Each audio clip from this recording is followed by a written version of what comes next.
भावे गावे गीत, भावे गावे गीत शुद्ध करुणिया चित्त, तुझ व्हावा हे देव तरी हा सुलभ उपाव।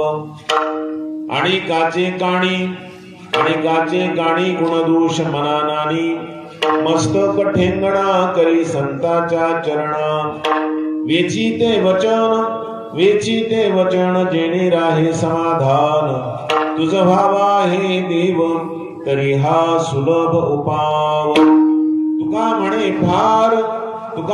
फार थोडा तरी परोपकार, तुझ व्हावा हे देव तरी हा सुलभ उपाव। विठ्ठला विठ्ठला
नेत्रं सदयधवलहासं विठ्ठलं चिन्तयामि।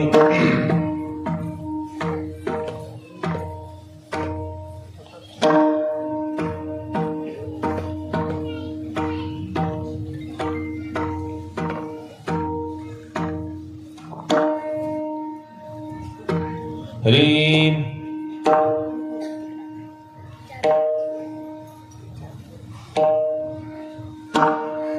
ओम नमो ज्ञानेश्वर करुणाकरा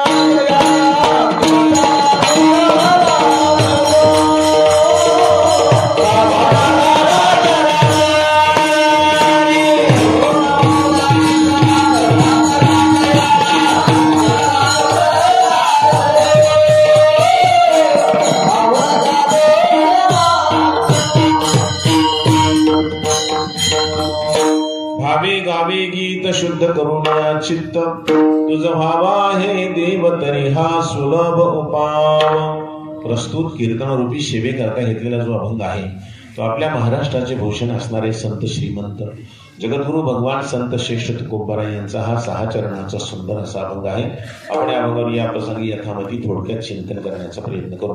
आज जो सेवेचा योग आहे त्याचे कारण आहे प्रतिवर्षी भगवान श्रीकृष्ण प्रभूंच्या जयंती महोत्सवाच्या निमित्तानं आपल्या ग्रामस्थांच्या वतीनं हा सुंदर कार्यक्रम साजरा होत असतो, ज्यामध्ये दररोज ग्रंथराज ज्ञानेश्वरी पारायण, दुपारी कथा पण असते ना,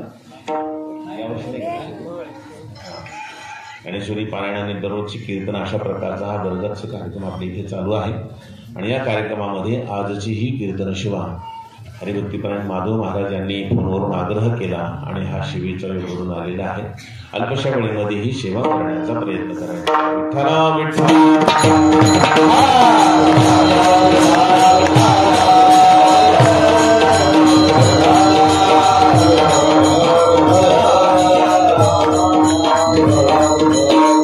तुम्हाला आम्हाला सर्वांना नरदेह मिळालेला आहे तो भगवंताची प्राप्ती करण्यासाठी मिळालेला आहे। नरदेहा घेऊन जर आपण देवाला प्राप्त नाही केलं तर ते जन्म निरर्थक आहे। जर देवाला प्राप्त केलं, ते ओळखला तर जन्म धन्य आहे। ओळखिला हरी धन्य तो संसारी, मोक्ष त्याचे घरी सिद्धी सहित। देवाची ओळख झाली म्हणजे देवाची प्राप्ती सुद्धा असते। देवाची ओळख म्हणून म्हणजे देव आहेतच आपल्या जवळ, फक्त आपल्याला त्यांची ओळख नाही।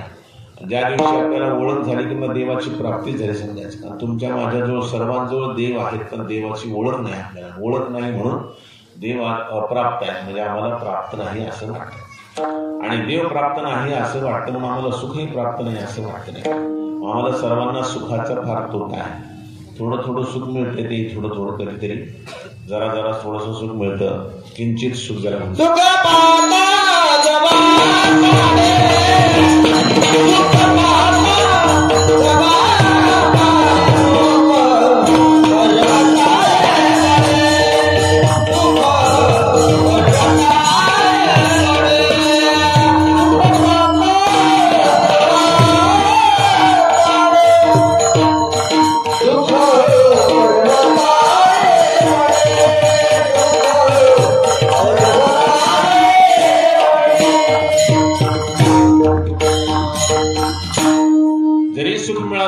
किती मिळतं म्हणजे सुख पाहता जवा पाडे. जवा पाडे म्हणजे गव्हा एवढे नाही, गहू असते गहून जवा सारखेच असतात, थोडासा फरक आहे.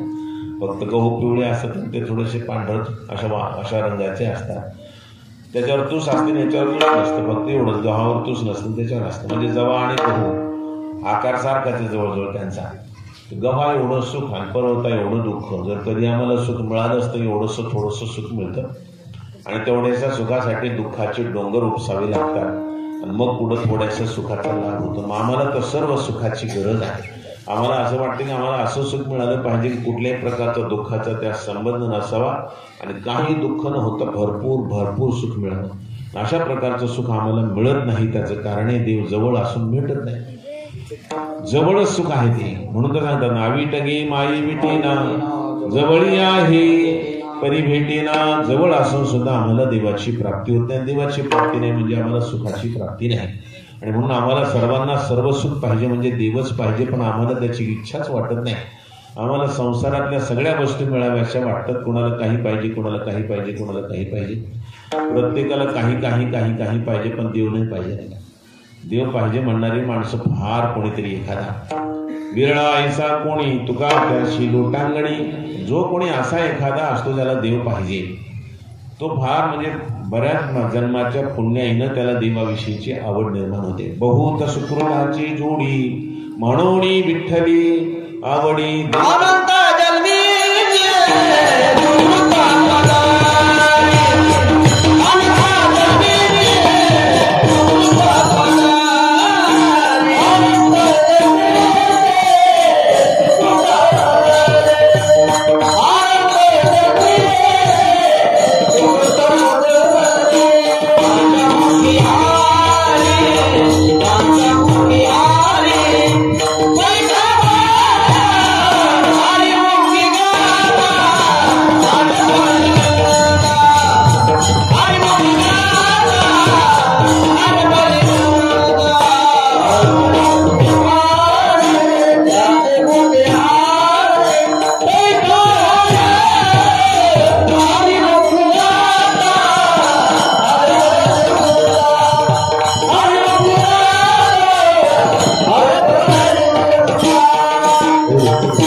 देवाची आवड होण्यासाठी जशी पुण्याची गरज आहे तसं देवाचं नाम मुखार येण्यासाठी सुद्धा अनंत जन्माच्या पुण्याची गरज आहे. अनंत जन्माचे सुकृत पदरी त्याचे मुखी हरी पैठावे. पण इथं देवाची आवड निर्माण झाली पाहिजे, आपला असा विषय चाललेला आहे. देवाची आवड कोणाच्या तरी एखाद्याच्या हृदयामध्ये निर्माण होते. नाही तर संसार सगळ्यांना आवडतो नाही का, लहान लेकरापासून तर मोठ्यापर्यंत सर्वांना संसाराची आवड आहे. पण देवाची आवड मात्र फार कोणाला तरी नसल्यासारखंच नाही का.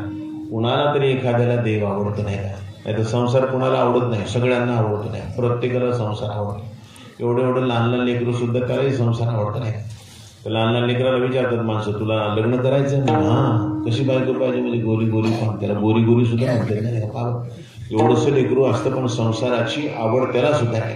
छोटे छोट्या बाळापासून संसाराची आवड त्याला लागलेली असते. बरं कशी आवड ही अनंत जन्माच्या काहीतरी दुष्कृताचं पापाचं फळ म्हणा नाही का. इतकं लहानपणापासून संसारच आवडायला लागतो. देव आवडायला पाहिजे ना. बरं लहानपणी कुठल्या प्रकारचे विकार मनामध्ये नसतात, त्यांना म्हणायला पाहिजे मला देव आवडतो, मला लग्न नाही करायचं, मला भगवंताची भक्ती करायची, मला भजन करायचं असं म्हणायला पाहिजे ना.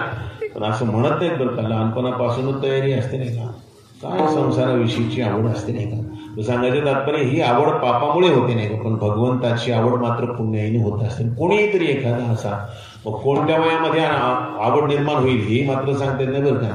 कधी कधी एवढंसं 5 वर्षाचं लेकरू त्यालाही देवाची आवड निर्माण होईल. कधी कधी वृद्धापकाळामध्ये देवाची आवड निर्माण होईल, कधी होईल त्या सांगतात. कधी तारुण्यात देवाची आवड निर्माण होईल, कधी होईल काही सांगता येत नाही बरं का, काही सांगता येत नाही, कोणालाही होऊ शकते. छोटेसे 5 वर्षाचे उद्धव महाराज होते.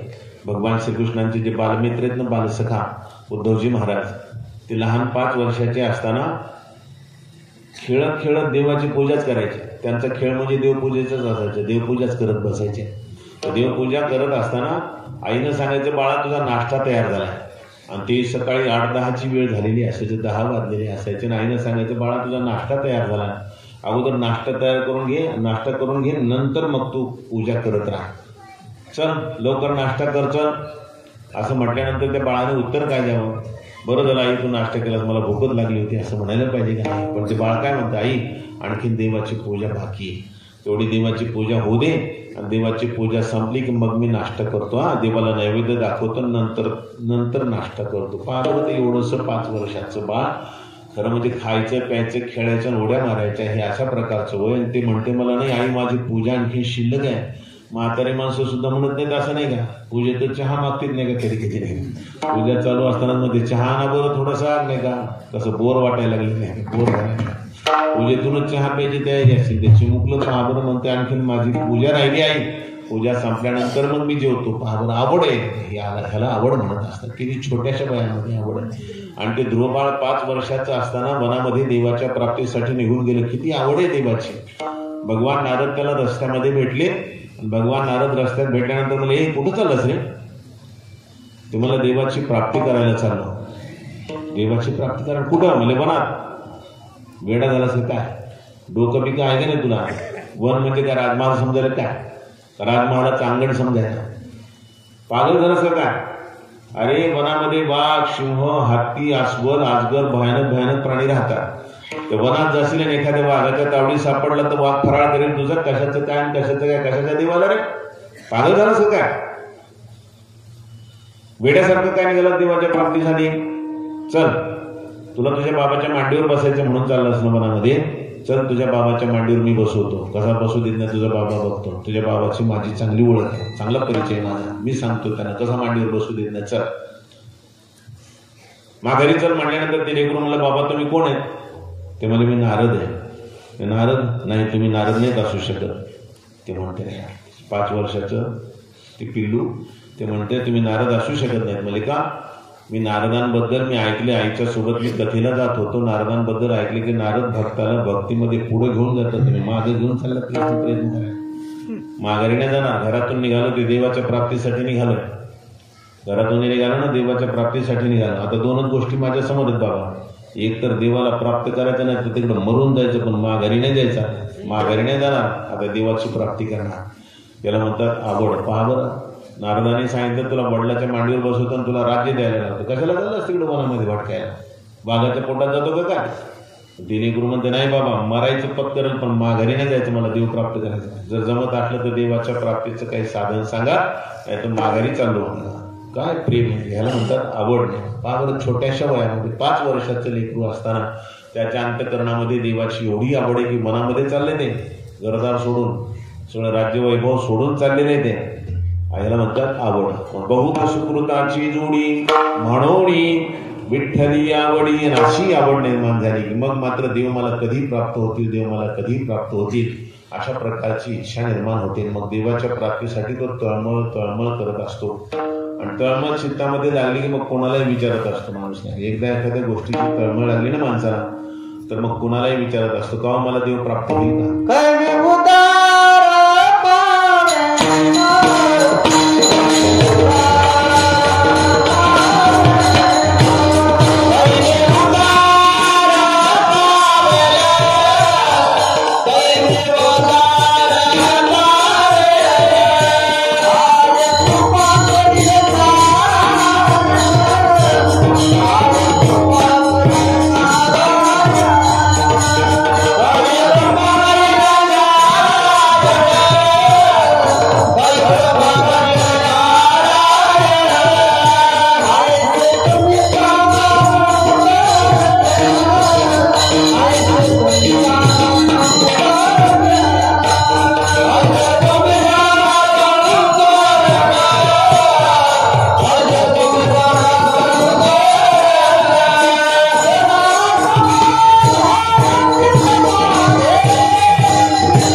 करील नारायण ऐसे तुम्ही सांगा संत जन समाधान चित्त माझे. हे संतांना नंतर विचारतात, अगोदर तर कोणालाही विचारत राहतात. पुसावेसी हीची वाटे जे जे भेटी तयासी. जो कोणी भेटेल त्याला एकच विचारा वाटतं, का देव कृपा करील मज काय लाज राखील. का माझ्यावर देव कृपा करतील, मला देव भेटतील का हो, माझी लाज राखतील का परमात्मा, मला भेटतील का हो देव. अशा प्रकारची तळमळ त्याच्या अंतःकरणात असेल, ज्याला त्याला विचारत राहतं. बरं, ज्याला विचारलं ती माणसं त्याचं काही आदर करतात असं नाही, बरं का त्याची टिंगल करतात. काय घरदार सोडून येण्यासारखं मागे लागलं. अरे घर प्रपंच बघावा, संसाराचं बघावं, शेतीबाडी बघावी, शिकायचं बघावं, हे काय तुला नाद लागला फालतू भिकारी ना. देव कधी भेटेल आणि देव कधी भेटेल, काय नाद लागला तुला. चांगलं होतं बरं का मला पहिलं पोरगं, पण आता पागल झाला नाही का. घरातले तसंच म्हणतात आणि बाहेरचे तसंच म्हणतात. घरातले म्हणतात आमुच्या कुळी नवती आईस हेच विषय जन्मले उठले की सुटलं तेच विचारते, मला देव भेटतील का, मला देव भेटतील का. पागल झाला म्हणजे पागल झाला. आणि बाहेरच्या लोकांचं काही खाल्लं नाही बरं, घरातल्या लोकांचं जरी काही खाल्लं नाही, बाहेरचं काही खाल्लं का बरोबर, ते सुद्धा तसंच म्हणतात बरं का. लोक कहे मीरा भैरे बाबरी बाप कहे कुलनाशी रे. आता बापानं म्हणा कुलनाशी बरोबर आहे, पण लोकांचं काय बापाचं खाल्लं नाही का. लोकही म्हणतात नाही का मीरा भैरे बाबरी. ती मीरा आहे ना वेडी झाली, मला देवच पाहिजे म्हणते, देव देव देव देव करत राहते. काय पागल झाली, एवढ्या लहान वयात पुढे देवाचा विचार करत असते. म्हातारपणी करावा देवाचा विचार, आताच करायचा असते असं म्हणते ती नाही, म्हातारपणी करावा म्हणतात. म्हातारा झाल्यावर तर खोकलं पडसा सुरू नाही, पुन्हा कशाचं देव आणि कशाचं काय आलं. ते आपल्या ते गोळ्या खात खातात परेशान होतात म्हातारी माणसं, कशाचं पुन्हा देव आलं आणि कशाचं काय आलं. आता केलं तर होत असतं, पण ते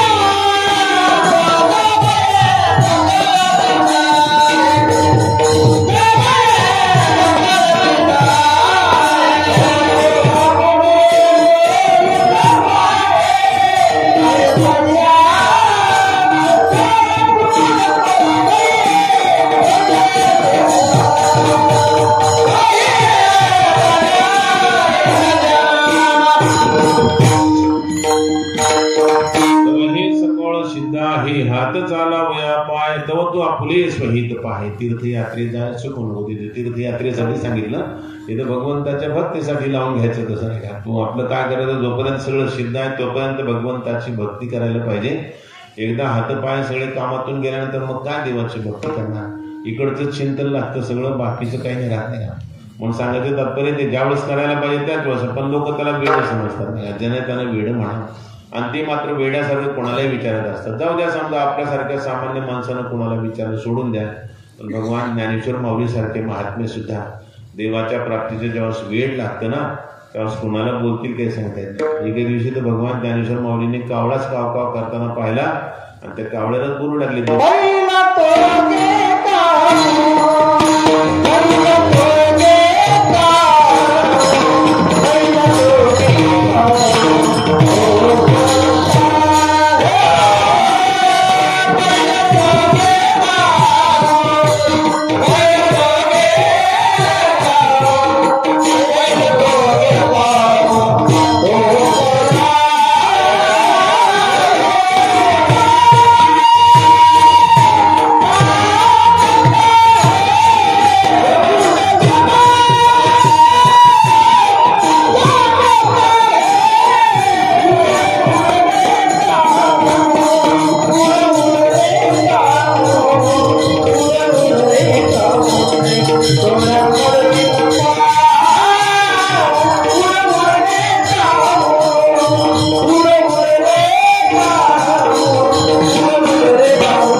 शकून गे माये सांगता हे उडरे उडरे काऊ तुझे सोन्याने मडवीन पाहू पाहुणे पंढरी राहू घरा काही येती. पावर भगवान ज्ञानेश्वर माऊली त्या कावळ्याशी बोलतात. पूर्वीच्या काळामध्ये असं होतं ना, मुली सासूरवास जास्त असायचा मुलींना.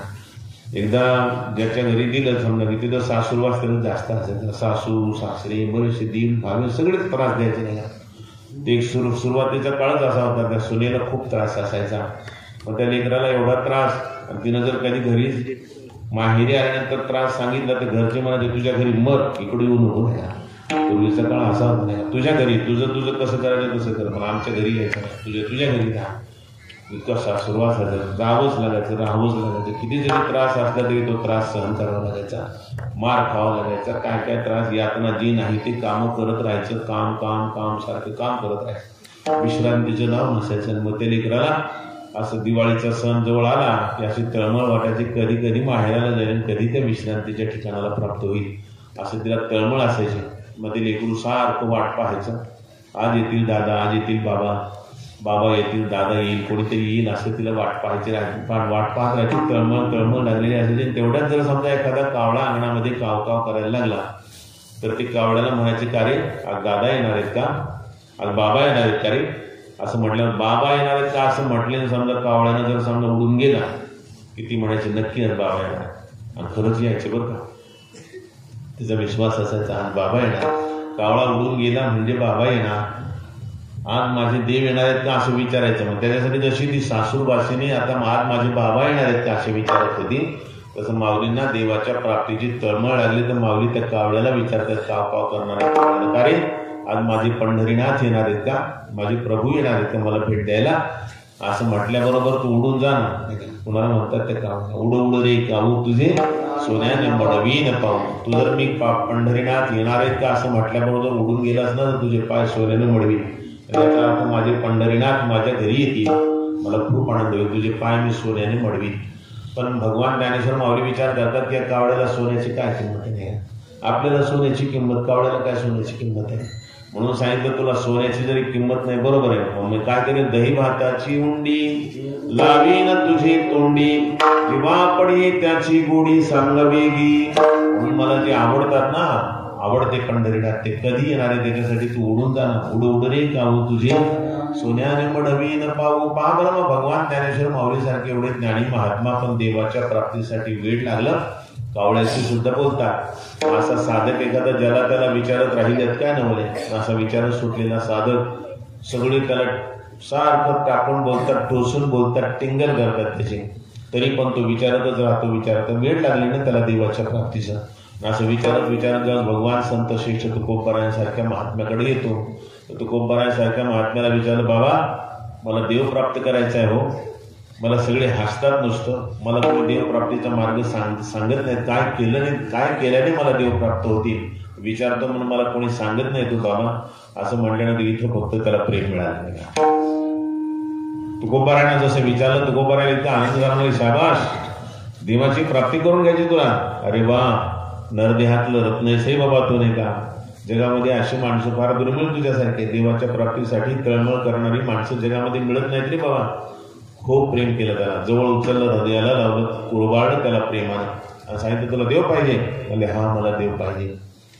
तुला उपाय सांगतो. सोपं सांगू का अवघड सांगू उपाय सांग. ते म्हणजे सोपं सांगा ना बाबा, अवघड कुठून जमणार आहे मला. सोपा उपाय सांगतो भगवान संत श्रेष्ठ तुकोबाराय. मग अभंगाच्या पहिल्या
शुद्ध करून या चित्त. भगवान संत शेष तुकोबारा सांगतात तुला सोपा उपाय सांगतो, सोपा देवाच्या प्राप्तीचा. किती सोपा म्हणले, भावे गावे गीत, प्रेमाने भगवंताचे गीत गायले पाहिजे. भाव म्हणजे प्रेम, देवाविषयी असणारं जे प्रेम आहे त्याला भाव म्हणत असतात. असा जो भाव आहे त्या भावाने म्हणजे प्रेमाने भगवंताचे गीत गायला पाहिजे. आणि पुन्हा चित्त शुद्ध करून भगवंताचे गीत गायला पाहिजे. चित्त शुद्ध करणे म्हणजे काय, चित्तात कुठल्या प्रकारची वासना न ठेवता वासना रहित होऊन देवाचं चिंतन, देवाचं भजन, देवाचे गीत गायला पाहिजे. नाही तर मनामध्ये वासना ठेवून जर देवाचे गीत गायले तर देव नाही प्राप्त होणार. जी वासना ठेवली ती वासना पूर्ण होईल कदाचित नाही, असं होईल ना. ते डोंगरगणला एक महात्मा 108 पारायण केले त्यांनी ग्रंथराज ज्ञानेश्वरीचे. ज्ञानेश्वरीचे पारायण केल्यानंतर एकानं विचारलं का ज्ञानेश्वरीचे पारायण 108 केले की माऊली दर्शन देतात म्हणे त्याला. तुम्हाला माऊलीचं दर्शन झालं? म्हणलं नाही, माझं लग्न झालं. तो काय म्हणला, माझं लग्न झालं. म्हणजे असं कसं काय झालं तुम्हाला, माऊलीचं दर्शन नाही झालं? म्हणजे मी माऊलीचं दर्शन व्हावं याच्यासाठी पारायणच केले नव्हते, लग्न व्हावं याच्यासाठीच केले होते, नाही का? का बरं, मग लग्न व्हावं याच्यासाठी जर पारायण केलं असेल तर लग्न होईल, पण माऊली कशी भेटतील नाही.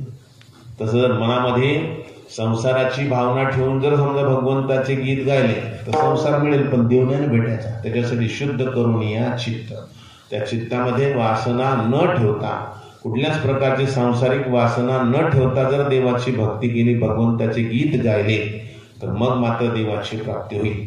म्हणून देवाचे गीत गायचे, पण वासना न ठेवता शुद्ध चित्ताने देवाचे गीत गायचे. गीत गात असताना देवाचेच गायचे बरं का, कोणाचे गीत नाही गायचे.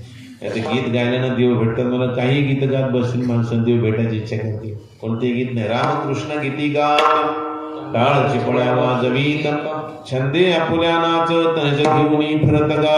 भगवंताला गायचं नाही का, कृष्ण गोविंद गोपाल गाते चलो, कृष्ण गोविंद गोपाल गाते चलो, कृष्ण गोविंद गोपाल गाते चलो, कृष्ण गोविंद गोपाल गाते चलो, अपने मन को विषयों से हटाते चलो, कृष्ण गोविंद गोपाल गाते चलो, कृष्ण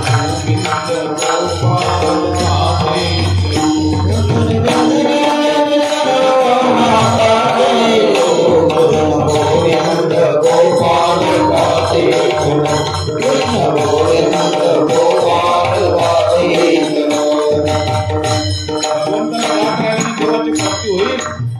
बरेच दिवस गीत गायले पण देवाची प्राप्ती झाली नाही. म्हणतात नाही इतक्या लवकर होत नसं, थोडंसं जात राहा, विश्वास ठेवा मनामध्ये.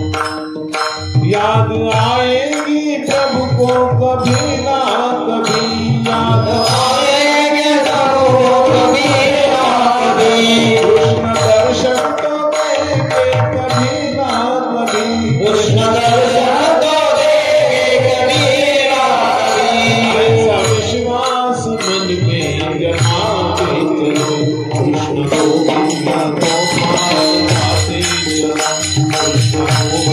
गोपाल गाते चलो, कृष्ण गोविंद गोपाल गाते चलो, कृष्ण गोविंद गोपाल गाते चलो, गोविंद गोपाल गाते चलो, गोविंद गोपाल गाते चलो, गोविंद गोपाल गाते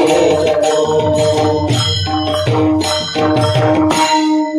कृष्ण गोविंद गोपाल गाते चलो. गायचे गीत, पण कुणाचं गायचे, भगवंताचं गीत गायचे. एक जण साधक होता तो मला, महाराज अडचण आहे हो, गीत रचना करतायत नाही आम्हाला नाही गीत रचताय. तुम्हाला गीत रचायचे नाही, तुम्ही भाग्यवान साधक आहे. तुकोबरा यांच्या नंतर, ज्ञानोबरा यांच्या नंतर जन्माला आला, ते भाग्य तुमचं आहे. ती गीत रचून ठेवलेत, आपल्याला नुसते गायचे नाही का, आपल्याला रचना करायची गरजच नाही. आयतं रचून ठेवलेले. आता आयत्या पिठावर रेघोट्या म्हणतात की नाही, तसं आयतं खायचं आपण, आयते गीत रचना, आयते गायचे. मला पण गीत गायचे म्हणल्यानंतर दोन गोष्टी लागतात हो, एक ताल लागतं आणि एक स्वर लागतो. नाही ना, ताल आणि स्वर पाहिजे. ज्याला गायचे त्याला दोन गोष्टी जरूर राहिल्या पाहिजे, ताल असला पाहिजे आणि स्वर असलं पाहिजे. ताल आणि स्वर नसला तर मग त्याचं गायन ते प्रभावी ठरत नाही का. गातात ते पण प्रभावी ठरत नाही. लोक नाक मुरडतात ते गायला लागले, बस नाही का, बंद करणार. ताल स्वर असले की हा आणखीन म्हणा, त्यांना आनंद वाटतो ना. ताल स्वराशिवाय गायन कामाचं नाही. तो म्हणला महाराज तालही नाही सूरही नाही, मी आता कसं गाऊ देवाला? म्हणजे त्याच्यासाठी ताल स्वराची गरज नाही. मी काय सांगितलं, भावे गावे गीत. भाव म्हणजे प्रेम, प्रेमाने गीत गायचे. तालात गावे गीत, स्वरात गावे गीत असं नाही म्हणलो. येत असेल ताल स्वर तर जरूर ताला स्वरात गायचं, पण त्याच्यात प्रेम सुद्धा घालायचं नाही. प्रेम सुद्धा असलं पाहिजे, प्रेमाने गायचे, ताला स्वरात गायचं. नसेल तर नसू दे. नाही जरी तुझ मधुर उत्तर दिदला सुस्वर नाही देवी, नाही तया वेद भोगेला विठ्ठल, येईल तैसा बोल रामकृष्ण. जसं येईल तसं गायचं नाही, गाता येईल तसं गायचं नाही. पण गात असताना प्रेम मात्र जरूर ठेवायचे, प्रेमाने गायचे. देवाला प्रेमाने गायल्याशिवाय देवनेच प्राप्त होत. ज्यांनी भगवंताला प्रेमाने गायलं त्यांना देवाची प्राप्ती झाली. आणि प्रेमाने गाणारे देवासाठीच गात असतात. हे चिमुकल्या बोलू नको.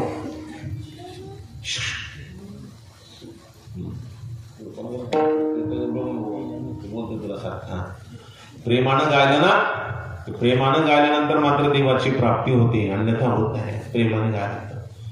प्रेमाने गायल्यावर देवावर फार मोठा परिणाम होतो नाही का. संत हैबत बाबा काकडा भजन गात होते म्हणतात देवीच्या समाधीजवळ. तसं काकडा भजन गात असताना समाधी डोलत होती म्हणतात. समाधी डोलत होते, इतकं प्रेमानं गात होते ते. समाधीनं सुद्धा डोलावं इतकं प्रेम होतं तिने. त्याला म्हणतात प्रेम. अतिशय प्रेमानं गात होते. प्रेमानं गायल्यानंतर असा परिणाम होतो नाही का. संत सुरदासजी महाराज स्वतःच पद रचायचे भगवंताचे, स्वतःच गायचे. असं गोड काय भगवंताने लीला दिली होती, बुद्धी तशी दिली, पदरचना करता येत होती. आणि पुन्हा ताल स्वर असा गोड दिला होता की मस्त गायचे भगवंताला. त्यांचं भजन प्रेमानं गायचे, पुन्हा त्याच्यामध्ये प्रेम असायचं. ते प्रेमानं गायल्यामुळं देवाला त्यांचं भजन आवडायचं बरं का. देवाला भजन आवडायचं. ते गायला लागले म्हणजे असे तन्मय होऊन गायचे नाही का. अखिया हरि दर्शन की प्यासी, अखिया हरि दर्शन की प्यासी, अखिया हरि दर्शन की प्यासी, अखिया हरि दर्शन की प्यासी, अखिया हरि दर्शन की प्यासी,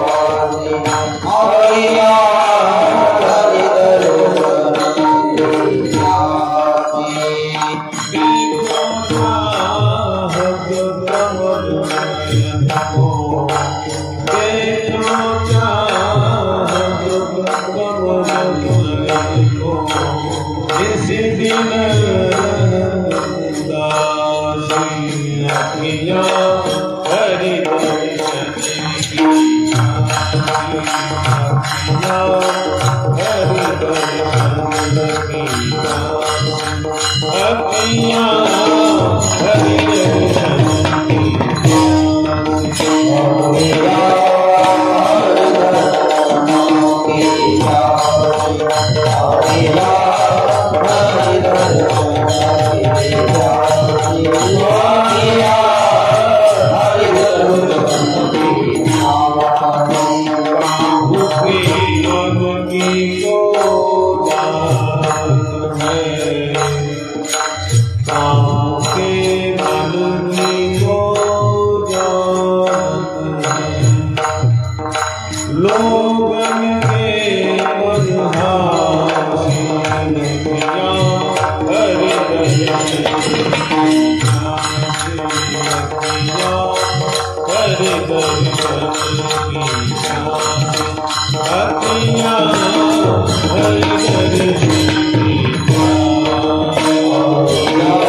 असं प्रेमानं जेव्हा गायचे ना भगवंताचं पद, प्रेमानं गायल्यानंतर भगवंत छोट्याशा बालक रूपामध्ये त्यांच्या समोर बसलेले असायचे आणि भजन ऐकायचे सुरदासजी महाराज.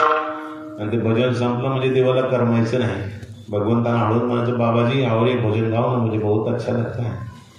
ते गोड आवाज भगवंताचा. त्याने विचारायचं, कोण हो आप? गोळे नव्हते ना, कोण हो आप? त्याने सांगायचं, भगवान बाबाजी मैं एक बालक हूँ, मैं आपका भजन सुना करता हूँ. बहुत अच्छा लगता है मुझे भजन आपका, और एक गाओ ना भजन बाबा, मुझे अच्छा लगता है. पहा बरं, म्हणजे इतकं प्रेमानं गात होते की स्वतः देव त्यांचं भजन ऐकत होते आणि तन्मय होऊन जात होते.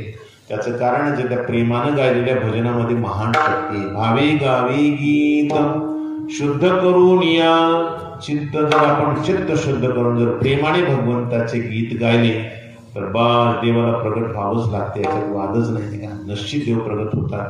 म्हणून देवप्राप्तीचं सोपं सोपं सोपं साधन जर काही असेल तर प्रेमाने गायचं आहे. ताल येऊ अथवा न येऊ प्रेमानं गायलं पाहिजे. प्रेमानं मात्र निश्चितच देव मिळतात. एकदा काय झालं, संत मीराबाई घरामध्ये भजन करत असताना संत मंडळी वगैरे कधी आले ना तर भजनामध्ये नाचायच्या. हरिगुण गावत नाचोगी, प्रेमानं भगवंताचं भजन गायच्या आणि भजन गात गात नाचायच्या आनंदानं, प्रेमानं भगवंताच्या त्या प्रेमामध्ये नाचायच्या त्या भजनात. तर घरातल्या लोकांना चांगलं वाटायचं नाही. राजघराणा होता, राजघराणा असल्यामुळे ही राजघराण्यातली सुनबाई संतांच्या मध्ये नाचते म्हणल्यानंतर त्यांना वाईट वाटायचं नाही का, ती फार वाईट वाटायचं. तिला समजावून सांगायचे, अगं तू कोण आहेस, राजघराण्यातली संतांच्या मध्ये नाचतेस, लाज वाटत नाही तुला, निर्लज्जासारखं नाचतेस. पण मीराबाईनं ती लक्षातच राहायचं. भजन सुरू झाले की बस ते प्रेम दाटून आलं की मग कोणाची काय पर्वा नाही का, तिथे कोणाची पर्वा नसते, प्रेमानं नाचायच्या. ह्या लोकांना इतका राग आला तिचा, सांगून ऐकत नाही का, राजानं तर विष पाजलं तिला नाही.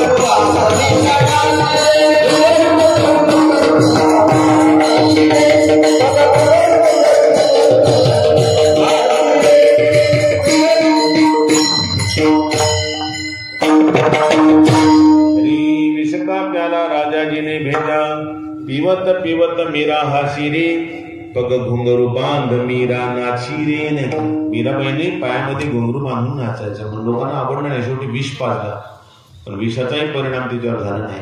विष पीत पीत मीराबाई हसल्या पुन्हा नाचायला लागल्या भगवंताच्या भजनात. काही विषाचा परिणाम झाला नाही. हे लोक म्हणजे निर्लज्ज झाले. हिला काढून त्या घराच्या बाहेर काढून दिलं मीराबाईंना.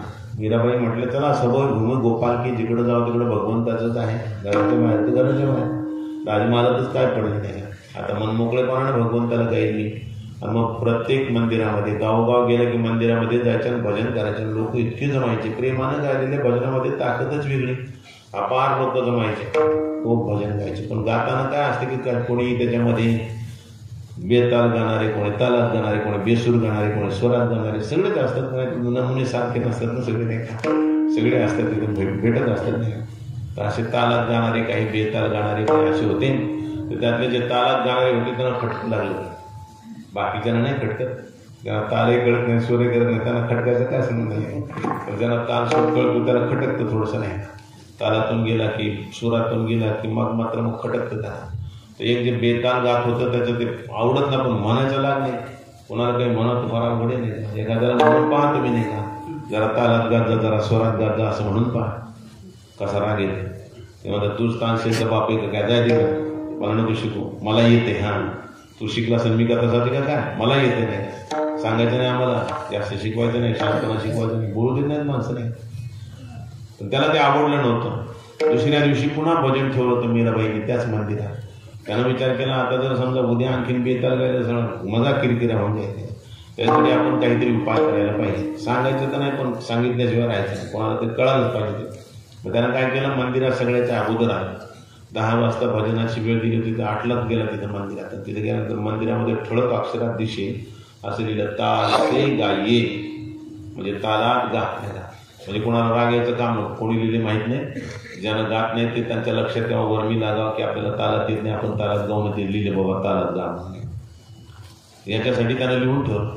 पण ते जे बेताल गाणारे ते याच्या अगोदर, त्याच्या अगोदर मीराबाई चालल्या नाही. मीराबाई मंदिरात आल्या, आल्याबरोबर देवाचं दर्शन करता करता ते वाचलं, ताल से गाई. तो माणूस मागं मागं होता. मला जर समजा माताजी म्हणल्या वा वा खूप छान लिहिलं, काल बेताल गावलेले सगळे हे लिहून ठेवलं ते चांगलं केलं असं जर म्हणले, कोणी लिहिले असं म्हणले तर मग सांगू मी लिहिले. पण जरा बिघडलेला मामला दिसलं तर मागच्या मागे निघून जायचं असा विचार होता त्याचा. आणि बिघडलंच मामला बरं का. मीराबाईनं जसं वाचल्यानंतर मला किसने लिखा है, क्या जरूरत है ताल से गाने की. ताल से गाने से यदि भगवान मिलते हो तो जरूर ताल से गाना चाहिए, लेकिन भगवान ताल से गाने से नहीं मिलते. ताल से गाने से नहीं मिलते, भगवान तो मिलते हैं प्रेम से गाने से. तिथे गेल्यानं तो ताल शब्द मोडून टाकला. खडू तिथं पडलेलाच होता, त्या खडून तालच्या शब्दाच्या जागेवर प्रेम शब्द लिहून टाकला, बाकीचं तसं ठेवलं. प्रेम से गाइए, ताल से गाओ या न गाओ, स्वर से गाओ या न गाओ, लेकिन प्रेम से जरूर गाओ. प्रेमानं गायल्याशिवाय भगवंत नाही प्राप्त होणार. याच्यासाठी त्यांनी लिहून ठेवलं प्रेम से गाइए. जे आलेले लोक होते जे बेताल गाणारे सुद्धा खुश झाली, टाळ्या वगैरे. हा हे बहुत अच्छा किया नाही का बाबा. प्रेम से गाय, प्रेमानं गायला पाहिजे. प्रेमाने गायल्याशिवाय देव नाही भेटत का. म्हणून भावी गावी गीत शुद्ध करून या चित्त, म्हणून प्रेमाने भगवंताचे गीत गायचे. तर प्रेमानं जर गीत गायले तर काय होईल, त्याचा फायदा काय, लाभ काय, त्याचा अभंगाच्या दुसऱ्या चरणात सांगतात. तुझ बाबा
तुला जर देव पाहिजे असतील तर हा सुलभ उपाय आहे. सोपा उपाय, सोपं साधन आहे, जास्त अवघड नाही. प्रेमाने गीत गायचे. ताला स्वरात म्हणल्यावर जर अवघड गेलं असतं. ताल असतं नसला ताल तर काय करावं. बऱ्याच लोकांना ताल शेवटीपर्यंत जमतच नाही. त्याला काय करणार आता. बरेच नाही. काही काही लेकरं असे असतात त्यांना 200 बोल येतात मृदंगाचे, पण तालच जमत नाही. मग काय करणार. बसतील बिचारे घरीच नाही का. काही काही लेकराला फक्त 10-5 बोल येतात, पण तेवढ्यावर कीर्तन वाजत येत नाही. ताल जमला की जमलं नाही का. असं न पाहतो नाही का ताल जमला की जमलं काम नाही. हा तालच महत्वाचा आहे. आणि तो ताल नाही जमला मग किती बोल शिवून काय फायदा नाही. तालच नाही बसला तर गेले कामातून नाही का. म्हणून अवघड जाताना ते पण भाव मात्र प्रेम निर्माण करताय. हृदयात जर प्रेम असेल भगवंताविषयीचं झालं काम. प्रेमाने गायचे भगवंताला. स्वरात नाही गायचं, तालात नाही गायचं. आलं तर बरं झालं. जर तालही आहे स्वरही आहे पुन्हा जर प्रेम असेल तर मग सोन्याला सुगंध झाला म्हणायचं नाही का. वा वा खूप सुगंधच खूप छान. ताला स्वरात ज्यांना गाता येते त्याने जर आणखीन त्याच्यामध्ये प्रेम मिसळलं तर देवाची प्राप्ती व्हायला वेळच लागायचा नाही. ताल स्वर अधिक प्रेम बस लवकर देवाची प्राप्ती. म्हणून तुझं भावा हे देव तरी हा सुलभ उपाव सोपा उपाय. नाही तर फार अवघड आहे ना देवाची प्राप्ती. कितीतरी जन्म तपश्चर्या करावे लागतात. अनंत जन्म तपश्चर्या करून लवकर देवाची प्राप्ती होत नाही.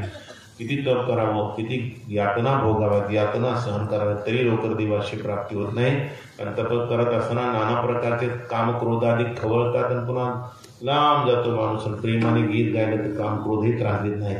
आणि प्रेमानं भगवंताला गायल्यानंतर प्रेमात भगवंताला प्रेम जास्त आवडतं. कारण भगवंताच्या घरी दुष्काळ कशाचा असेल तर प्रेमाचा आहे. थोर प्रेमाचा भुकीला हाची दुष्काळ दयाला. भगवंताला प्रेम खूप आवडतं. प्रेमाने भगवंताला गायले की लवकर देवाची प्राप्ती. म्हणून तुझं भावा हे देव तरी हा सुलभ उपाव. इतका सोपा उपाय, सोपा साधा उपाय कोणालाही जमण्यासारखा. इथं असं म्हणायचं नाही की आम्ही गरीब माणसं आहेत आम्हाला कशाचं जमतंय. पण असंही म्हणायचं काम आहे आम्ही लहान आहेत आम्हाला कसं जमते नाही. लहानाला जमेल ना प्रेमानं गायला. लहानाला सुद्धा जमेल. उलट लहानाने जास्त प्रेमानं गायलं तर लवकर प्राप्ती होईल करायला. लहानाच्या मनामध्ये विकार नसतात, निर्विकार चित्त असतं. त्यानं जर निर्विकार चित्तानं जर भगवंताला गायलं तर लवकर देवाची प्राप्ती होईल. फक्त त्याच्यात जसं असेल तसं नाही. भाव फक्त महत्वाचा आहे. ताल असेल नसेल, स्वर असेल नसेल आणि निर्विकार भावनेनं जर भगवंताला गायलं तर लवकर देवाची प्राप्ती होईल. उशीर लागत नाही ना, लवकरात लवकर होतं. मग कोणालाही जमतं. गरीबाला, श्रीमंताला, स्त्रियांना, पुरुषांना, लहानांना.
कलियुगी उद्धार हरिनामे. भगवंताचं नामच गायचं पण प्रेमाने गायचं. जर प्रेमाने गायलं कोणी गायलं तरी पण त्याला देवाची प्राप्ती होऊ शकते. म्हणून सकळाशी येथे आहे अधिकार. इथं सांगतात तुझं व्हावा हे देव तरी हा सुलभ उपाय, सोपा उपाय. पण हे करत असताना काही काही पथ्य असतात नाही का. हे समजा औषध आहे भावे गावे गीत. पण ते औषध घेत असताना काही कुपथ्य सुद्धा टाकून द्यायचे असतात. पथ्य जे आहेत ते घ्यायचे असतात नाही का. त्याच्यामध्ये या अभंगात काही कुपथ्य सांगितले नाही का. भगवंताचं नाम घेत असताना, प्रेमाने भगवंताला गात असताना एक महत्वाचं करायचं. दुसऱ्याचे गुणदोष कानावर येऊ द्यायचे नाही. तर कानावर आले तर बघा घुसून द्यायचे नाही. हे तिसऱ्या चरणामध्ये सांगितलं. आणि काचे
अधिकांचे गाणी गुणदोष मनानानी.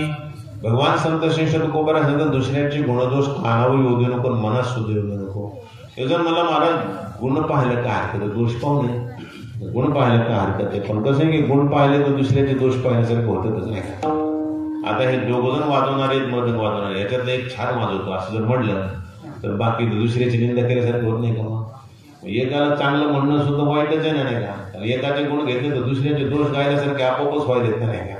एका म्हणता भले तुझ्या सहजची निंदिले, दुसऱ्याची निंदा न करता फुकटच दुसऱ्याची निंदा व्हायली. आपण एकाला चांगलं म्हणलं की दुसऱ्याची निंदा केल्यासारखे. एकाचे गुणही घेणं नको, दोषही घेणं नको. कोणाचे गुणदोष घेतले की नाही ते कोणाचा तरी दोष लागतोच ना शेवटी नाही. एकाला दोष दिल्याचं पाप लागतं. एकाला चांगलं मानल्यामुळे बाकीचे सगळे दोषी नाही. मी तिथं गावाला गेलतो, तिथं भजण्याला एक भजण्या चांगला होता बा त्यातला, बाकीचे काय होते भजने नव्हते का ते का. मगच काय म्हणायचं एक भजण्या चांगला होता आणि बाकीचे भजने कोण होते नाही का. बाकी भजनं होते त्या बिचारे, ती भजनच करतात नाही का. त्यामुळे एकाला चांगलं म्हणलं की बाकीच्यांची अनायास निंदा होते. सगळ्या महाराजांमध्ये आपल्याला एकच महाराज आवडले, बाकीचे महाराज गेले का बाया म्हणजे बाकीच्या महाराजांची निंदा झाली का नाही का. तसं नाही करायला पाहिजे. एकाला भलं म्हणलं की दुसऱ्याची निंदा होते. त्याच्यापेक्षा कोणाचे गुणही घेणं नको. दोष ते घेतला वाईटच आहे, पण गुण घेतल्यानंतर सुद्धा दोष घालायला लागला का दुसऱ्याची निंदा केल्याचं पाप पदरात यायला लागले. एकाला चांगलं म्हणल्यामुळे दुसऱ्याची निंदा झाल्याचं पाप पदरात पडतं. म्हणून आणि त्याची गाणी गुण दोष मना नाही. गुणदोषाचा विचारच करायचा. जसं असेल तसं, ज्याचं आहे ज्याच्याजवळ आहे त्याच्याजवळ आहे त्याची त्याला लग्न आपल्याला काय करायचं विचार. जसा असेल तसा असेल, आपल्याला काय घेणं देणं त्याच्याशी नाही. ते संत उडिया बाबा होते म्हणतात, त्यांच्याजवळ राहणारे बरेचसे साधक असायचे. मग काही त्याच्यामध्ये असतात थोडेसे असे तसे, काही सगळे सारखे नसतात ना. जवळ राहत असताना काही सगळे सारखे नसतात. तर काही काही असे वागायचे ना, तर लोक त्यांना म्हणायचे बाबा तुम्ही हे लोकांना काही म्हणतच नाहीत नाही का. सांगितलं पाहिजे ह्या लोकांना असे वागतात, त्याच्यामुळे तुमची बदनामी होते. मग बाबा म्हणले हे बघ मला एक सांग, हे सगळे लेकरं कोणाचे, हे सगळे जे लेकरं ते कोणाचे, हे देवाचे आहेत की नाही. हो सगळे देवाचे. देव त्यांना काही म्हणतात का. मग देवाचे असून देव त्यांना काही म्हणत नाही ना. मी कशाला उगाच मध्ये मध्ये करू. देवाचे आहेत ना सगळे, मग देव त्यांना काही म्हणतात का. मी कशाला म्हणायला जाऊ. असू दे जसे असतील तसे असतील, म्हणायची काय आवश्यकता नाही. सुधारतील बिचारे आज न उद्या, होईल ते सुद्धा ठीक होतील उद्या. कशाला उगाच वाईट म्हणायचं कोणाला, कशाला काय. म्हणजे बरं सगळे देवाची लेकरं आहेत ना, देवाचेच लेकरं आहेत. आपण कशाला त्यांच्या गुणदोषाचा विचार करत बसायचा. आपण जर गुणदोषाचा विचार केला तर मग काय होतं की आपल्याला विनाकारणच गुणदोष डोक्यावर बसत राहतात. नसलेले दोष पाहिल्याचा दोष लागतो. त्याच्यापेक्षा गुणही पाहणं नको, दोषही पाहणं नको. आपलं प्रेमानं भगवंताला गात राहायचं. लवकर देव प्राप्त होतील ना. आणखीन एक सोपं साधन सांगितलं, म्हणजे त्या साधनाला पोषक असं साधन सांगितले की तुला जर कधी संत भेटले तर संत भेटल्यानंतर ताट राहू नको, नतमस्तक हो. संतांच्या चरणावर झुकत जा. हेच अभंगाचं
आणखीन एक उपाय सांगतो, किंवा असं म्हण की हे गावी गावी गीत प्रेमाने भगवंताचे गीत गात असताना जर संत भेटले तर त्या संतांच्या चरणावर नतमस्तक होत जा.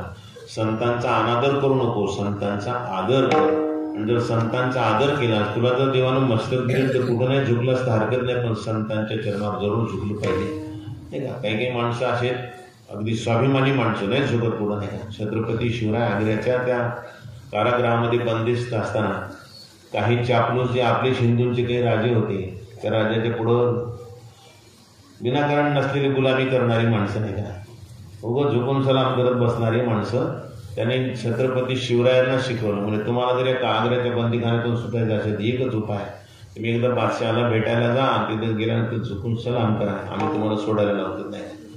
तर छत्रपती शिवराय म्हणले काय झुकायचं, आणि तसल्या बादशहाच्या समोर अर्धा तिकडं मोडल पण वाकायचं नाही म्हणले, नाही का. की मराठ्याचं पिल्लू आहे, मोडल पण वाकायचं नाही म्हणले, का. मोडणं पसंत तरी पण वाकणं पसंत नाही, नाही का, नाही झुकायचं. इथं छत्रपती शिवराय बादशहाच्या पुढे झुकत नाही. बादशहा जरी असला तर असला तर असला घरचा नाही झुकणार त्याच्या पुढे. परंतु तुकोबारांसारख्या थोर संतांना पाहिलं की मग मात्र दंडवतच करायचे नाही. संतांची माथा चरणावरी साष्टांग हे करी दंडवत, पाबरनं नाही झुकायचं बादशहाच्या पुढे सुद्धा, पण संतांच्या पुढे झुकल्याशिवाय राहायचं नाही. ही नम्रता आहे, नाही का, याला नम्रता म्हणत असतात. अशी जर नम्रता असेल तर देव भेटायला वेळ का, देव भेटायला वेळ कशाला लागेल, म्हणून झुकायला पाहिजे, पण संतांच्या चरणावर. कुणाच्याही चरणावर नाही झुकायचे, कुणाची चापलुशी नाही करायची, काही गरज नाही. देव प्राप्त करायचं असेल तर संतांच्या चरणावर झुकलं पाहिजे. भगवान नाथरायचं स्वतंत्र उपाय सांगतात, हा हरिप्राप्तीशी उपाय धरावे संतांचे, ते पायणे साधती साधने, तुटती भवाची बंधने, सोप साधने. म्हणजे भगवंताच्या प्राप्तीसाठी जर आपण संतांच्या चरणावर नतमस्तक झालो तर आपल्याला देव प्राप्त व्हायला वेळ लागणार नाही. तुझं व्हावा हे देव तरी हा सुलभ उपाय. आणखीन एक महत्वाचं सांगितलं, भगवंताचं भजन करत असताना, प्रेमाने गात असताना एक लक्षात ठेवायचं, कधीही बोलत असताना कोणाच्या मनाचं समाधान बिघडू नये, सगळ्यांना समाधान राहील अशा प्रकारचं बोलायला पाहिजे. हेच 5व्या चरणामध्ये सांगतात, विचिते वचन जेणे राही समाधान, ज्यानं जीवाचं समाधान होईल अशाच प्रकारचे शब्द बोलत जावं माणसाला. बोलल्यानंतर लोकांचं समाधान व्हावं. जर लोकांचं समाधान बिघडत असेल तर मग ते बोलणं काय कामाचं नाही का, म्हणून बोलायचं नाही. बोलायचं ते असं बोलायचं की कोणालाही समाधान वाटलं पाहिजे, कोणाचीही प्रसन्नता वाढली पाहिजे. आपल्या बोलण्यामुळे कोणाचं मन विनाकारण दुखावल्या जाऊ नये, मन दुखू नये याची काळजी घ्यायला पाहिजे. अशी जर काळजी घेत राहिलो आपण तर देवाला ते खूप आवडतं, नाही का. म्हणून देवानं आपल्याला जर दिली वाणी, देवानं जर आपल्याला हृदय दिलं, वाणी दिली, तर त्याचा सदुपयोग करायला पाहिजे. आम्ही संस्कृत शिकत असताना ज्यावेळेस काशीला होतो तेव्हा आम्हाला एक संस्कृतमधलं गीत म्हणायला लावायचं बरं का. फार सुंदर गीत होतं ते. त्या गीतामध्ये असाच आशय सांगितला आहे. त्या सांगतात, दीनेन चेदयानुता हृदयेन तेन किं मधुरं सभाषितं वदनेन तेन दीनेन चेदयानुता हृदयेन तेन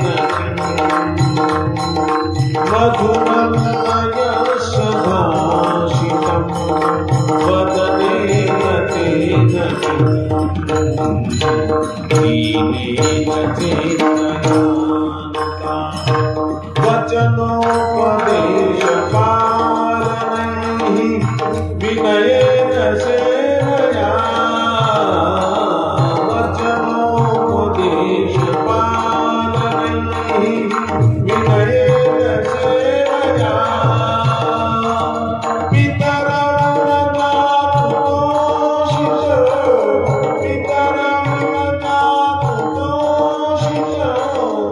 धनुरेण तेन दीनेन हृदयेन मधुरं सभाषितं वदनेन तेन दीनेन तेन हृदयेन तेन मधुरं नयसभाषितं वदने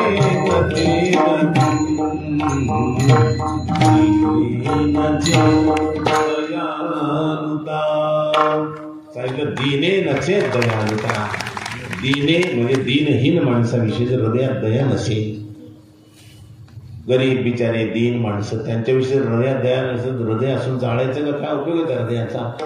आणि भगवंतानं मुख दिले, त्या मुखामध्ये जर मधुर भाषण नसेल, ज्याला त्याला टाकूनच बोलायचं, ज्याला त्याला अंतकरण सोडून निघेल अशा प्रकारचं बोलायचं, काय करायचं ते तोंड असून नाही का. मग बदनी न ते न की जाळायचं का त्या तोंडाला, काय हृदय असल्या तोंडाचं. देवानं दिले तोंड तर सगळ्यांना गोड बोला ना, काय चाललं नाही का आपलं. आणि तेवढ्याने देव प्राप्त होत असेल तर का बोलू नये सर्वांना गोड. म्हणून सर्वांना गोड बोलायचं, सर्वांचं समाधान राहील अशा प्रकारानं बोलायचं. वेचिते वचन जेणे राहे समाधान. काही माणसं आजारी माणसाला भेटायला गेल्यानंतर सुद्धा धड बोलत नाही. तर काय आजारी माणूस होता, त्याला बीपी वाढलेला होता, हा भेटायला गेला, कसं काय चाललंय, म्हणजे काय नाही, आजारी बीपी वाढला होता, म्हणजे डॉक्टर ऍडमिट केलं, मला 2 दिवस झालं इथंच भरती. बीपी वाढला, अरे बापरे अवघडच आहे ना, नाही का. बीपीचं तर फारच अवघड काम आहे. आमच्या म्हाताऱ्याला बीपी झाला होता, 2 दिवसातच मेलं म्हणजे नाही का. असं जर म्हणलं तर पास ते उद्या मारायचं तर आजच मरते नाही का, असं नाही म्हणायला पाहिजे. त्याला म्हणजे बीपी काय रोग आहे काय, काही नाही हो, बीपी व्यवस्थित फक्त आता इथून पुढे औषध वेळेवर घ्यायचं, तेलकट तेलकट जास्त खायचं नाही, फिरायला जायचं सकाळी तरी काहीच नाही. आमच्या आजोबाला होता 15 वर्ष जगले, 25 वर्ष जगले नाही, काय ते आजार नाही, ते फक्त जरा व्यवस्थित बघायचं इथून पुढं, काही काळजी करू नका तुम्ही. ठणठणीत होतात अगदी चांगलं झालं, उद्याच नीट होते ते नाही का. इतकं जर गोड बोललं तर काय, आपल्याला पैसे लागले का, त्याला एवढं बोलायला तर पैसे लागले का, काय हरकत आहे. तेवढं जर ते बरं होतं असं विचारलं तर काय हरकत आहे चांगलं बोलायला. चांगलं बोलतच नाहीत माणसं नाही का. दुसऱ्याचं समाधान बिघडेल असं बोलायचं नाही, असं नाही बोलायला पाहिजे. असं जर बोललं तर देव नाही मिळणार कधीच नाही का. जर सर्वांचं समाधान मिळेल असं जर बोललं तर देव प्राप्त होते. म्हणून वेचिते वचन जेणे राहे समाधान, तुझ भाव आहे देव तरी हा सुलभ पाव. विठोबा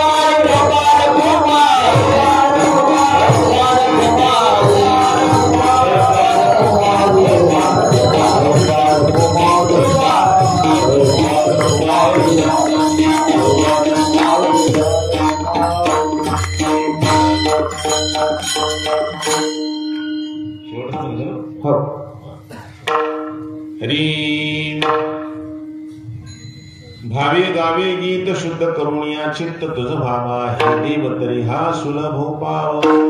आणि काचे काणी गुणदोष मना नाणी मस्तक ठेंगणा तरी संताच्या चरणा वेचिते वचन जेणे राहे समाधान.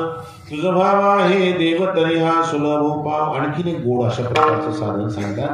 आपण प्रेमाने भगवंताचे गीत गायचे, देवाने जे आपल्याला दिले त्यातलं थोडा तरी होईना परोपकार करायचा, जमलं तर फार परोपकार करायचा.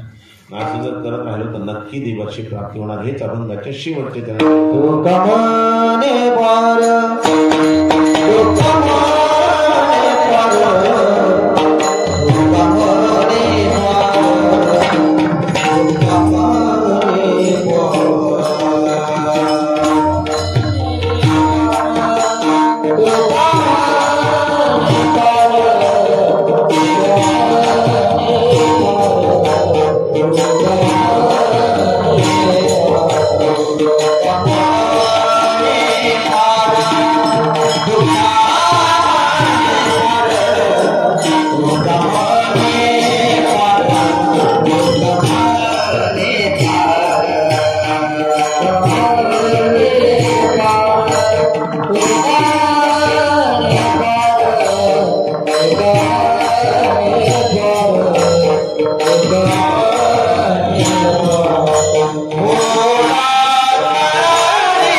माणसानं जीवनामध्ये फार परोपकार करावा, पण नाही जमला तर थोडा तरी करावा, जमला तर फार करावा, नाही जमला तर थोडा तरी.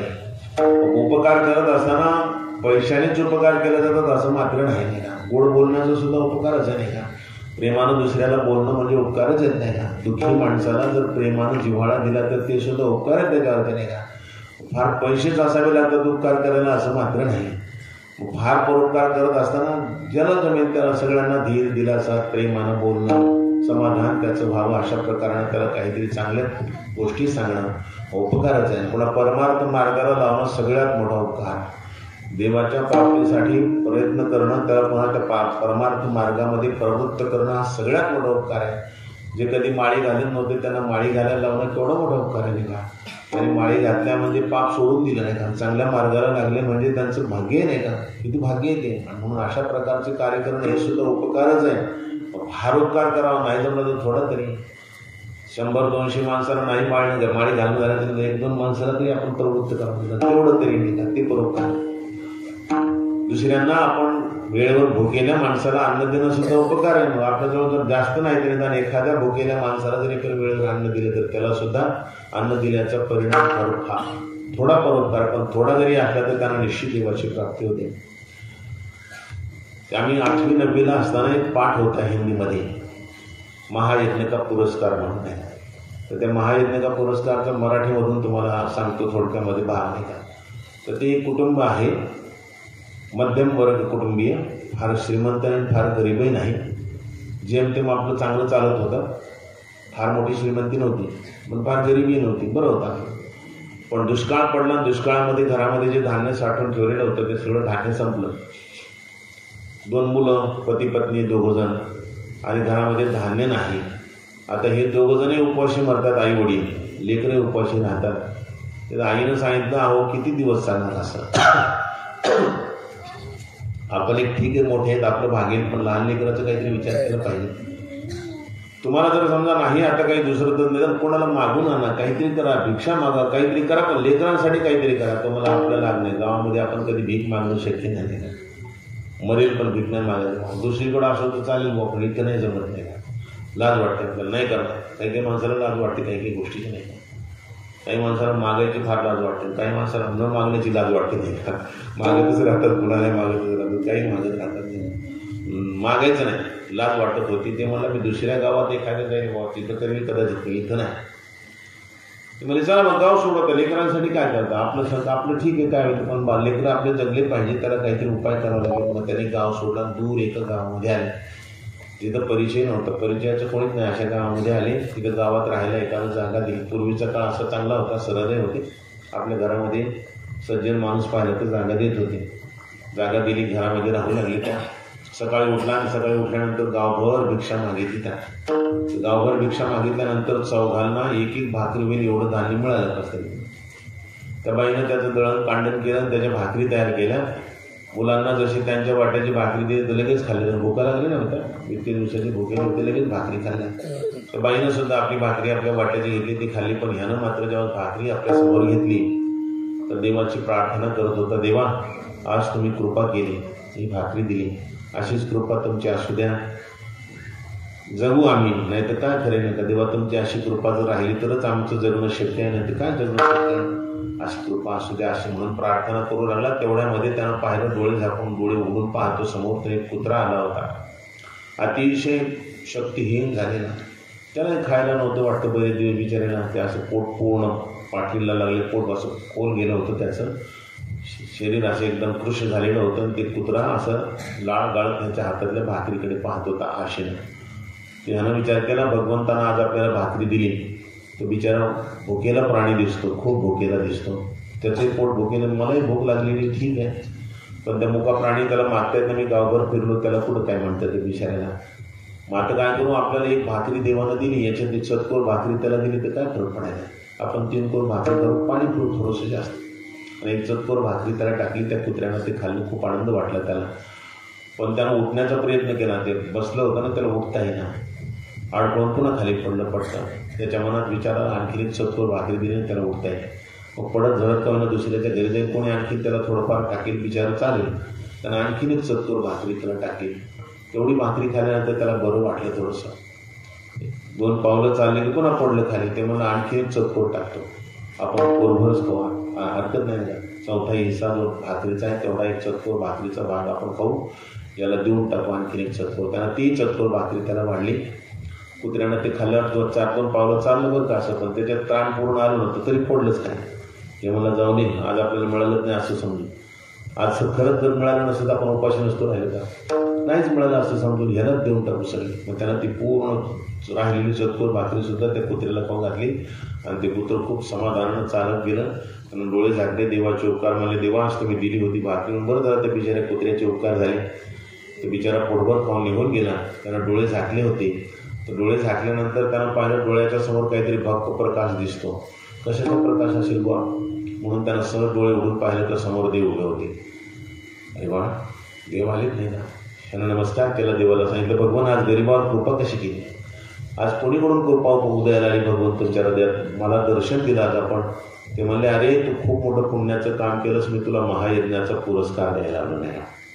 महायज्ञाचं बक्षीस, पुरस्कार म्हणजे का बक्षीस.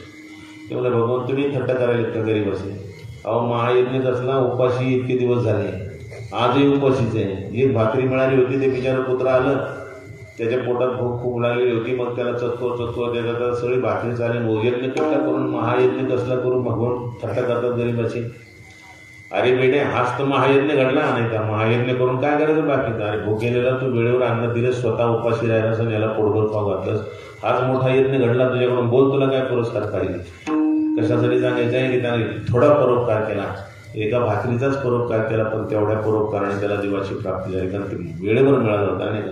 आपण स्वतः उपवाशी राहून त्याला एक भाकरी दिली, हा थोडा परोपकार जरूर आहे, पण याच्यासारखा मोठा उपकार कोणता असू शकतो नाही का. म्हणून तुका म्हणे, फार थोडा तरी परोपकार, तुझं व्हावा ही देव तरी हा सुलभ अशा प्रकारानं सोपा उपाय. फार उपकार खूप लोकांनी केले. दामाजी पंतानं फार उपकार केला, सगळे धान्याचे कोठार राजाचे होते वाटून टाकले, लोक मरू लागले, राजा धान्यच वाटे ना. भाव येऊ द्यायचा, कधी भाव आल्यावर वाटतो, लोक मेल्यावर वाटतं का लोकांना, लोकांचे काही दिवस घालतो का काय करायचं, मला धान्य असून नाही का. थोडे दामाजी पंत म्हणले आपल्याजवळ चाव्या आहेत ना, खुल्या करायच्या आणि खाऊ घालायचं लोक आहे, काय करील राजा मला फाशी होती, जाईन एकटा दामाजी मरत सगळ्यासाठी, काय फरक पडायला, सगळे तर जगतील ना, एकटा दामाजी मेला तर काय फरक पडायला, तर देव कसे मरू देते, जगासाठी काम करतो त्याला देव कसं मरू देते नाही. देवानं त्यांचे सगळे पैसे फेडले नाही का, जेवढे धान्याचे पैसे होते देवानं विठू महाराजा अवतार धारण केला, विठ्ठलाच्या रूपानं भगवंत प्रगट झाले आणि पांडुरंगच असे त्यांच्या नोकराचं रूप धारण करून बादशहाच्याकडे गेले, सगळे पैसे भरले तिने सोन्याच्या मोहरा.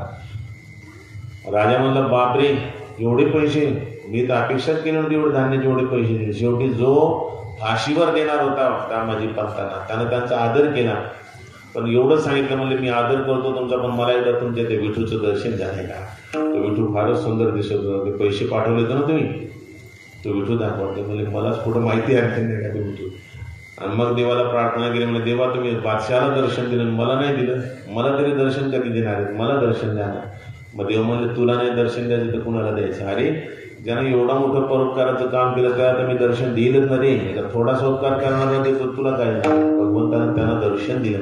मग सांगायचं तात्पर्य फार उपकार करावा, नाही जमलं तर थोडा तरी परोपकार करावा, म्हणून थोडं का होईना पण परोपकाराचं काम जर आपण केलं प्रेमाने भगवंताला गायलं तर निश्चित आपल्याला देवाची प्राप्ती होईल. देवाची प्राप्ती म्हणजे सर्व सुखाची प्राप्ती, जीवनामध्ये सर्व सुख प्राप्त होईल. म्हणून जीवनामध्ये सर्व सुख प्राप्त व्हावं याच्यासाठी आपण हे साधन करायला पाहिजे, ते साधन करणं गरजेचं आहे. नरदेहात जर नाही केलं तर पुन्हा कधीच होणार नाही, जाईल हा नरदेह मग कैसा भगवंत कोणाने देव प्राप्त होणं शक्य. म्हणून आपण देवाच्या प्राप्तीसाठी प्रयत्न करायला पाहिजे, त्यासाठी प्रेमाने भगवंताचे गीत गायला पाहिजे. हा अभंग भगवान संत श्रेष्ठ तुकोबाराने देवाच्या प्राप्तीचं साधन सांगण्यासाठी सांगितलेलं आहे. आपल्या जीवनामध्ये याचं आचरण करावं. झालेली जी सेवा आहे भगवंताच्या चरणी समर्पित करू, सेवेला विराम. एकदा प्रेमाने माऊलींचं आणि तुकोबारायांचं भजन करायचं. सगळ्यांनी भजन करत असताना टाळी वाजवून भजन करायचे. तुम्ही म्हणाल टाळी कशाला वाजवायची, नसल्याला ताण देतात की नाही, ताण नाही, आपल्याला फायदा आहे त्याचा. जर प्रेमानं तुम्ही टाळी वाजवली ना, असं प्रेमानं टाळी वाजवून आपल्या हातात काही विशिष्ट केंद्र आहे त्याच्यात दाब येतं, ते दाब आलं म्हणजे ॲक्युप्रेशर होतात. ॲक्युप्रेशरमुळे आपले बरेचसे रोग औषधं वाचून जातात. आणि जर रोग नसले तर होत नाही, रोग नसले तर होत नाही, असले तर जातात, नसले तर होत नाही. आणि दुसरा फायदा असा की मुखाने नाम आणि हाताने टाळी वाजवली तर पापांची होळी होऊन जाते नाही. आणि तिसरा फायदा असा की जर झोपच आली असेल तर झोपही पळून जाते नाही का. उगाच झोप आली तुम्ही रस्त्याला घरी चालत आडकुळत पडायचं ना कुठं, त्याच्यापेक्षा झोप पळून गेली तर चांगले. त्याच्यासाठी 3 फायदे, सगळे फायदेच फायदे टाळी वाजून भजन केल्याने. म्हणून सगळ्यांनी टाळी वाजवायची. पण भजन करत असताना माऊलीचं भजन करताना आमची टाळकरी काय करतात, खाली 2 वेळेला टाळ वाजवतात, तिसऱ्या वेळेला 3 वेळेला टाळ वाजवतात वर. तर आपण काय करायचे, ह्यांना विनंती करायची तुम्ही इतकी वेळ टाळ वाजवला नाही का, किती वेळ झालं ते बिचारे उभेच आहेत, आणखी आपण सगळे बसलेले आहेत आरामशीर, ते उभे आहेत उभं राहून टाळ वाजवतात, भजन म्हणतात. आणि पुन्हा तार सप्तकात जातात, पुन्हा खालच्या स्वरामध्ये गात नाही, तार सप्तकात उंच स्वरामध्ये गातात. मग त्याने एवढा वेळ काम केलं, आपण थोडंसं करू शकत नाही. मग आपण थोडंसं आता टाळी वाजवायची. आपण त्यांना विनंती करू तुम्ही 3 वेळेला टाळ वाजवत असताना टाळ वाजवणं आम्हाला टाळ्या वाजवल्या. तुम्हाला सुद्धा विनंती, किती वेळ तुम्ही दोन्ही हाताने मृदंग वाजवता, आम्हाला थोडंसं संधी द्या हाता नाही का. तर तुम्ही ते 3 वेळ टाळ वाजवत असताना मृदंग वाजवू नका, तुम्ही टाळ वाजवू नका, आम्हाला टाळी वाजवू द्या नाही. आपण सगळ्यांनी टाळी वाजवू. आणि इमानदारीने टाळी वाजवली तर रोग जातील, पापही पळून जातील, सगळा फायदाच फायदा आहे, झोपही पळून जाईल. त्याच्यासाठी सगळ्यांनी टाळी वाजवायची बरं का, सगळ्यांनी लक्षात आलं ना. हरी ज्ञानेश्वर माऊली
तालाचार्य पुन्हा मृदंगाचार्य दोन्ही गोड अशा प्रकाराने मृदंगाचार्याने साथ दिली आणि आमची भजनी मंडळी सगळ्या परिसराचं वैभव असणारी गोड गोड भजनी मंडळी यांनी सुद्धा खूप सुंदर साथ दिली. हरिभक्तीपरायण दत्तात्रय महाराज सुद्धा आज इथं उपस्थित आहेत, कार्यक्रम सोडून इथं उपस्थित आहेत. आम्हाला दर्शन दिले याबद्दल त्यांचे उपकार. आणि आपण सर्वजण भाविक भक्त माता भगिनी या सगळ्यांनी ही सेवा गोड करून घेतली याबद्दल तुम्हाला सर्वांना धन्यवाद. झालेली शिवाय थांबायची यानंतर चालू होणार आहे. महाराज नाही तुम्ही म्हणा, तुम्ही म्हणा महाराज या मार्ग